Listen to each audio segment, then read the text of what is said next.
So Michael, tell us a little bit about kind of what you're doing and how you ended up at a place like this.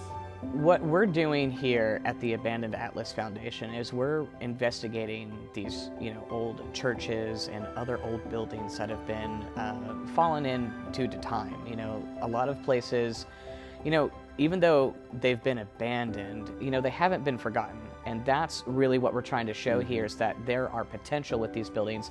Some of them might not be able to come back to life, like this church, unless a miracle happens really and someone comes through with a lot of money and passion. I don't know if this particular building will be saved, but maybe the outer shell could be saved. Maybe some of these stained glasses can be reused in some way. Right. And that's really what we're trying to do, is we're trying to broadcast these buildings, not put them in a negative light. I know a lot of abandoned buildings get negative light.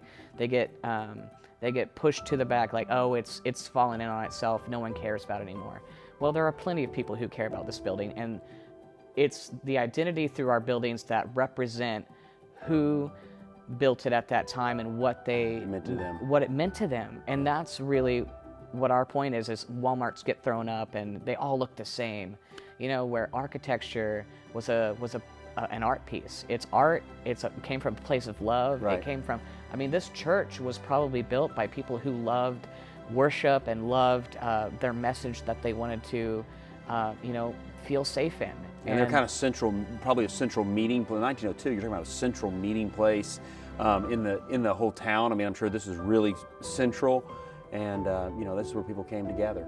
Exactly, and it's sad because when you look around and you see the papers on the floor, the pews tipped over, and just paint peeling on the walls, it is sad to look at. And our pictures and what we do here it is to kind of invoke some emotion, sure, but it's also to show the potential, to show that this place was once loved. This place is good, and this place is something to other people. And we just want to showcase that to an audience that don't know about it, to say, let's do something. Let's find somebody who cares about this place just as much, who might be able to help in some way, save those stained glasses, restore something in here, or the whole building. Yeah, there's no question about that. And certainly, I admire your heart in this, because it certainly is meaningful to people to think back to those moments that, once again, the moments meant more than the facility did, but the facility is kind of interconnected, from the smells to the relationships to the moment. There's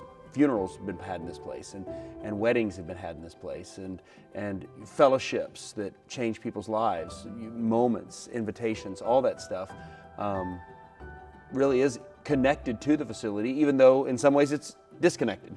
Oh yeah, and what kind of inspired me to start doing this was I fell in love with this old hotel in Hot Springs, Arkansas, called the Majestic, and it was beautiful architecture. Babe Ruth and the Red Sox used to stay there, and we actually worked to try and save it from demolition, and the city had other plans, but it was something that set me on a mission to really take a look at these places, such as this church and the other churches you guys have explored, the Hopewell being one of them. Bruce Goff, the famous architect, had a lot to do with that, and the congregation actually came together to build that themselves. That wasn't like that's the part that gets me, is that the congregation felt so strongly about the space that they wanted to worship in, that they built it themselves. And that stuff needs to be preserved. That stuff needs to be documented and kept up with. And that's awesome. I would hate to see that come down. Well, thanks for your work. Absolutely. Thank you so much for meeting with me. Yeah, thank you, man. God bless you guys.